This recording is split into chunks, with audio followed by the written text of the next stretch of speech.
Hai, Assalamualaikum dan salam sejahtera. Salam kembali di UF Vlog Channel. Okey, video pada kali ni aku nak sambung kembali apa tentang yang aku ada bagi tahu panduan sebelum nak ke masjid, tentang pertanyaan boleh ke solat dekat masjid kan. Aku dah bagi tahu sebelum ni. Kalau korang tak tengok lagi, korang kena tengok video tu. Korang kena tengok video tu, tengok balik apa panduan-panduan yang aku dah bagi tahu tu. Okey.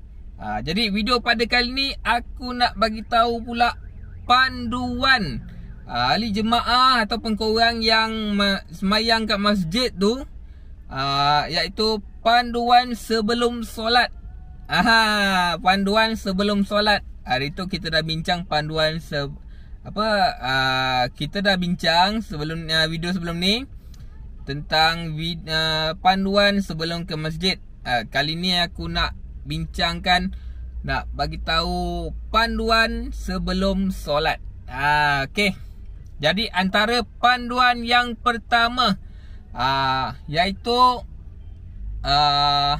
memastikan hanya satu pintu pagar utama dibuka. Jadi urusan nak masuk keluar tu dalam kawasan masjid tu mudah lah. Orang nak keluar masuk kan, satu pintu saja dibuka. Okey, yang kedua menyediakan QR code.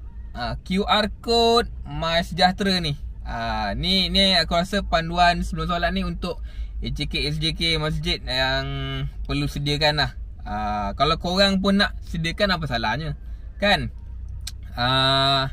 Jadi yang kedua tadi menyediakan QR code MySejahtera dan membuat penanda dengan jarak 1 meter daripada jemaah-jemaah yang lain. Jadi 1 meter 1 meter. Dan macam biasa perlu ada jangka suhu, hand sanitizer. Okey. Jadi yang paling utama sekali, kalau tak ada MySejahtera tu, pastikan kehadiran perlu dicatat nama macam biasalah, nama, nombor telefon, suhu berapa kan.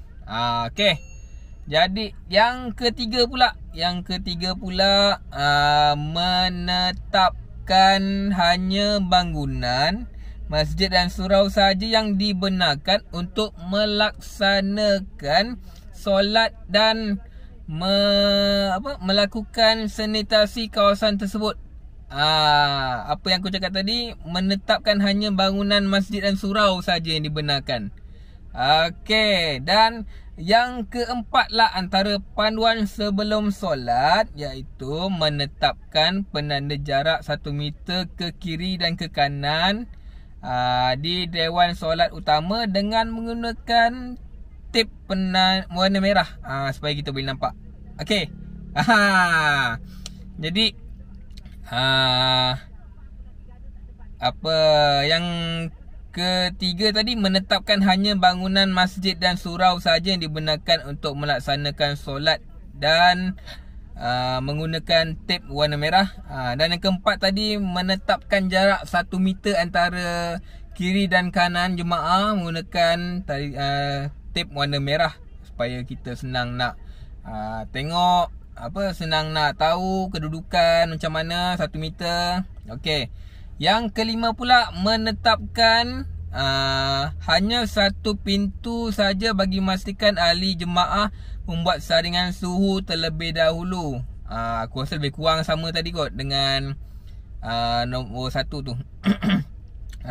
Buka satu pintu untuk cek suhu, mudah lah orang nak masuk kan. Okey. Jadi yang keenam, menyediakan alat saringan suhu. Macam tadi aku cakap tadi, kena ada cek suhu. Okey, lepas tu memastikan jemaah membuat saringan suhu terlebih dahulu sebelum korang nak masuk ke masjid nak menunaikan solat. Pastikan suhu di ukur jangan lebih daripada suhu yang ditetapkan lah. Kalau tak, korang tak dibenarkan masuk. Okey, yang ke berapa tadi? 1, 2, 3, 4, 5, 6, 7. Okey. Macam aku cakap sebelum ni, video ni perlu ambil wuduk dari rumah. Jadi tempat yang kat masjid ni pula, yang mana nak tempat ambil wuduk akan ditutup serta-merta. Jadi korang tak boleh masuk untuk ambil wuduk kat masjid. Korang perlu ambil wuduk dari rumah. Okay guys, faham tak setakat ni? Okay, kalau tak faham pergi mampus lah kau. Aku dah cakap mana yang aku rasa boleh, dan aku dah bagi panduan. Okay, jadi yang seterusnya, yang ke-8, membenarkan penggunaan tandas dan laluan ke tandas ditanda dengan tip berwarna merah lah. Aku rasa lagi senang kan, warna merah, supaya orang senang nampak, dengan jarak 1 meter.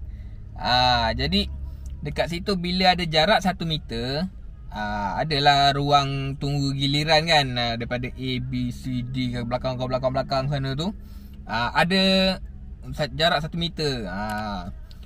Jangan nak berebut pula. Dah ada jarak tu ikut je.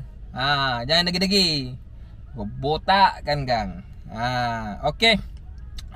Yang ke-9, menetapkan penggunaan paip air untuk wuduk dengan penjarakan fizikal dan ditanda dengan tip warna merah dengan jarak 1 meter untuk menunggu giliran.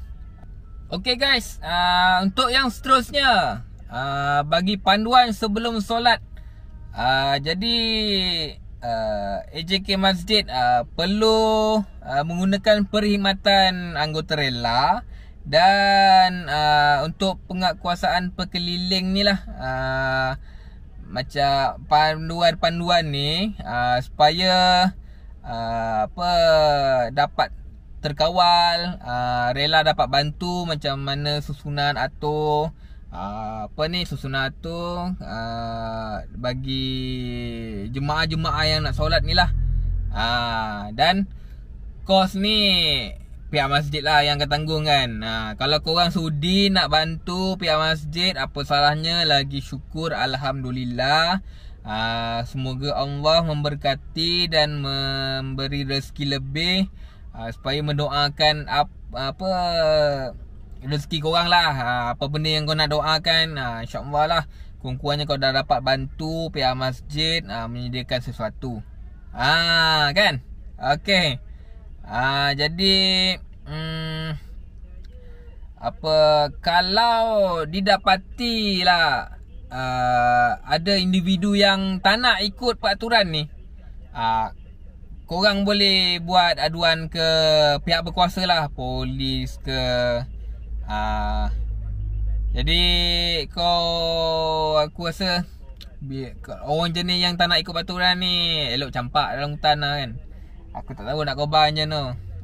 Orang macam ni, kita nak solat buat lelok lah, ikut lah kan. Tapi kalau ada yang tak nak ikut gak, dan tak tahulah nak khabar macam tu, kotok kepala dan tampai kepala tu. Okey. Jadi itu antara panduan sebelum solat lah. Jadi yang mana suka dengan video aku pada kali ni, aku nak korang teruskan support aku, beri aku satu like dan share kepada kawan-kawan korang yang mana nak ke masjid, untuk solat Jumaat dan solat 5 waktu. Perlu ikut panduan-panduan yang aku bagi sebelum tadi dengan video sebelum ni. Korang kena ikut. Jadi yang mana tak ikut tu aku tak tahu nak khabar apa kan. Nak dia lompang sekali boleh tak? Jadi mana yang rasa video pada kali ni lebih bermanfaat, video pada kali ni berguna, panduan yang korang rasa setuju, aku nak korang bagi bantu aku dengan klik satu butang subscribe dan klik butang loceng bagi notification video aku akan datang. Jadi itu saja video aku pada kali ni. Lain-lain rasa aku tunggu next video kot. Okay, itu saja. Assalamualaikum warahmatullahi wabarakatuh. Zas.